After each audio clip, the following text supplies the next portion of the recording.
Hey everyone, it's Melanie here.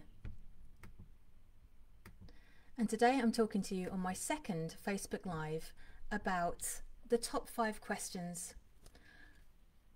Hi everyone, it's Melanie here, finally. I'm sorry about the technical difficulties. Today I'm talking to you about my second Facebook Live top 5 questions that I've had over the last couple of weeks. Now I've already listed them, but for those of you who haven't had the chance to see, I'm going to be talking about how do I create a content plan? What do I do when someone messages me and it's not particularly friendly? How often should I post on social media? Price or product? What's more important? And finally, where can I find curated content? Now, these have typically been the most popular questions that I've been asked over the last 2 weeks. It's either been people who've come to me through a trading online voucher or a business community voucher or any mentoring I've been doing as well.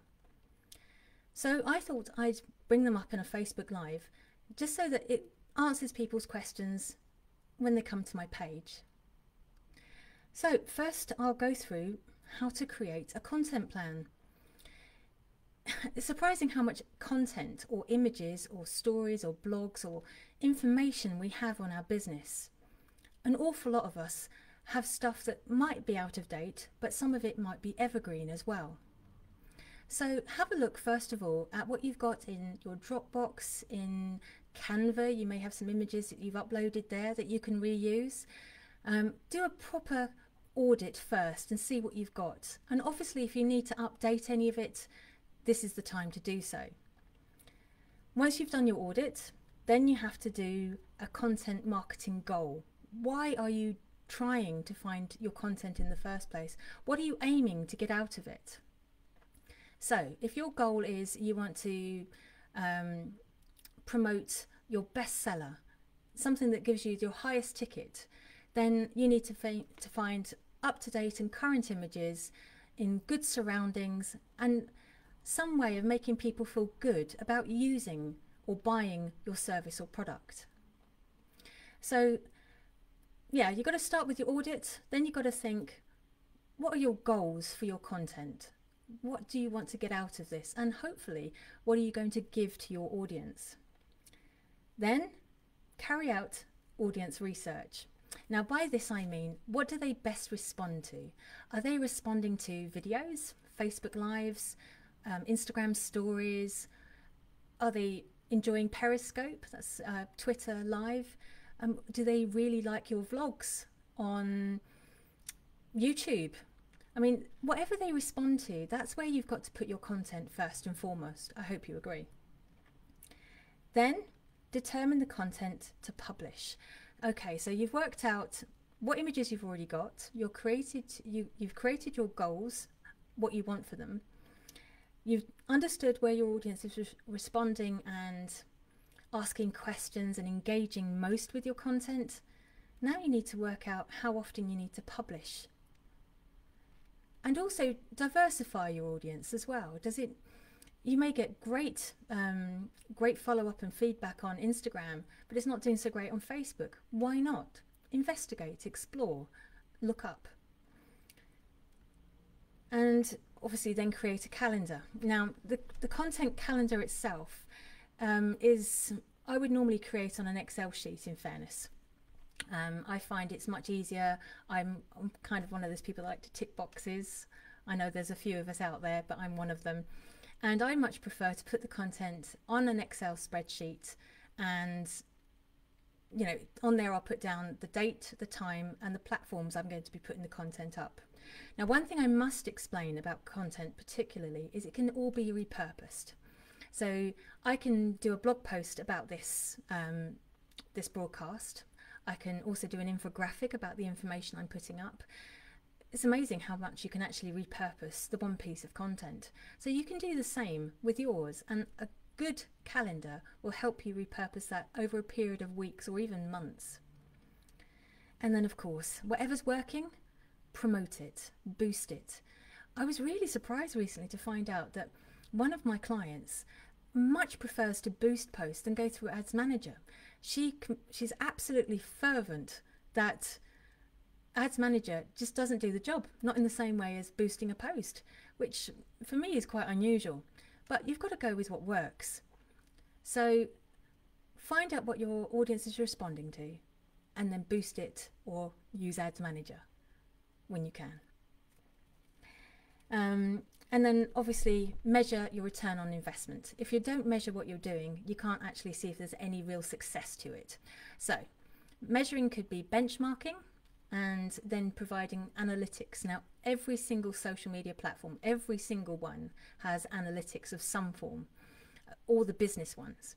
So if you are using a Facebook business page or Instagram for business, they will all have analytics.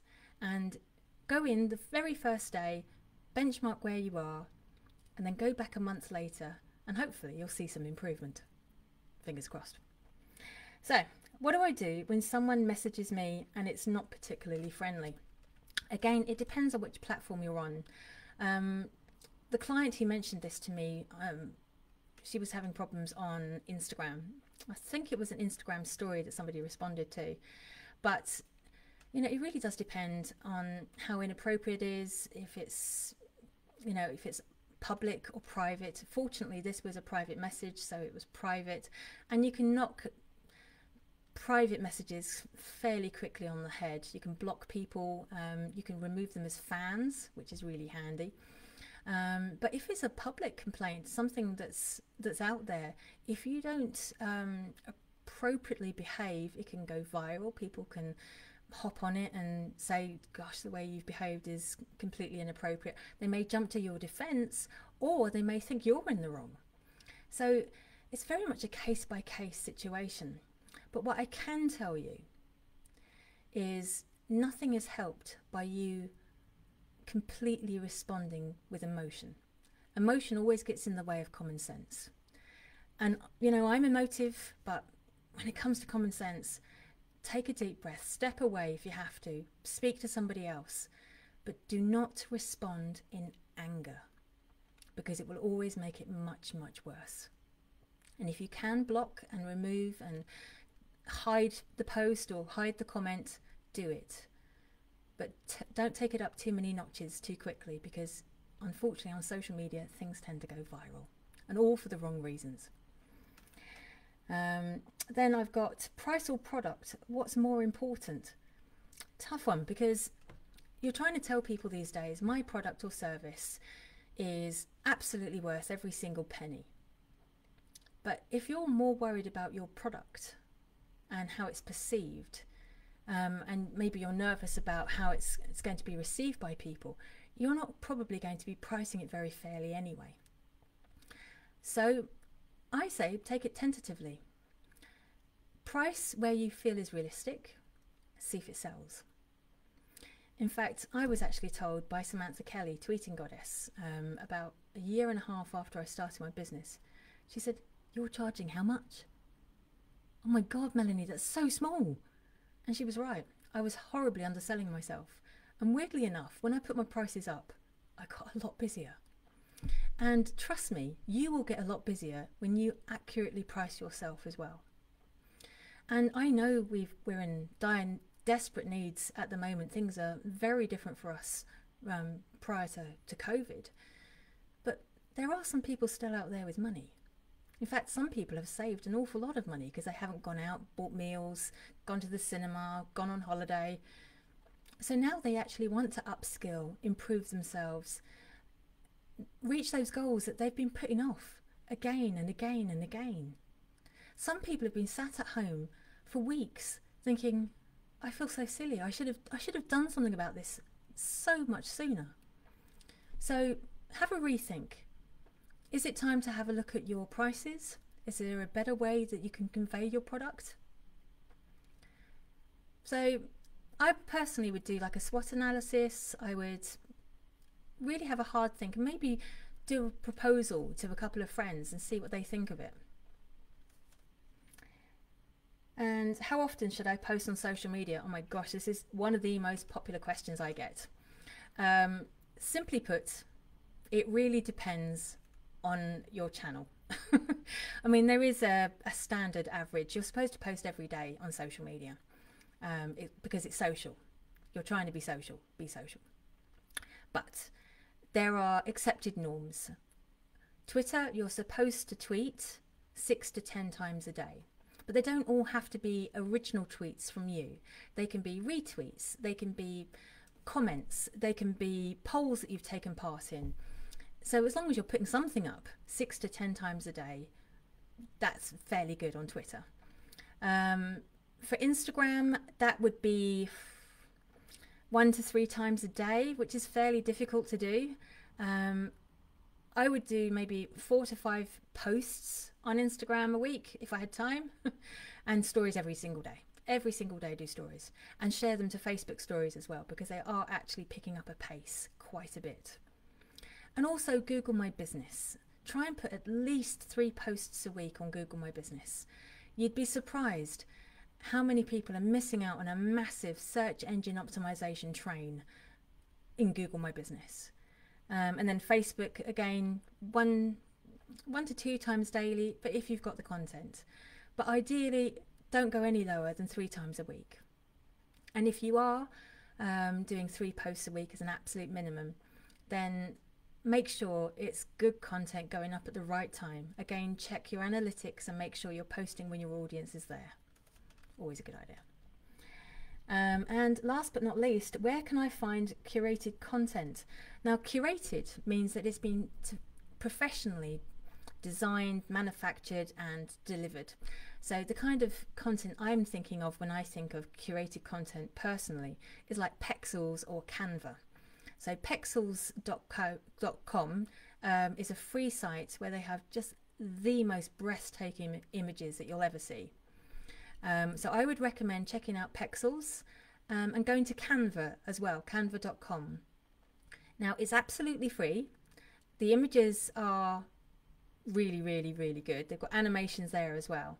However, you can pay for images and you can also go pro on Canva. And the best decision I ever made was going pro, because I am getting so many quality images these days from Canva for $9.99 a month. And no, I'm not an affiliate, but I'm going to try to be.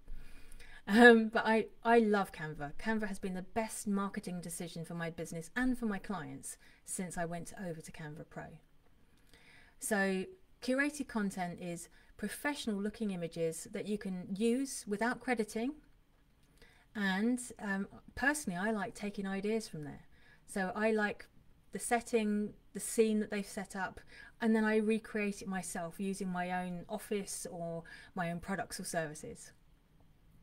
Genuinely, it's a great idea for inspiration. Well, I hope this information has helped today. This was my second Facebook Live on the top 5 questions that I've been asked in the last 2 weeks. Again, sorry for the late delay in starting. Technology, you'd have it. I'll be back in a couple of weeks' time. And in the meantime, if you've got any questions and you want them to be showcased here, then please do let me know by even leaving a message down below or sending me a private message if you don't want to put it up publicly. I hope you have a great week and I hope to speak to you soon.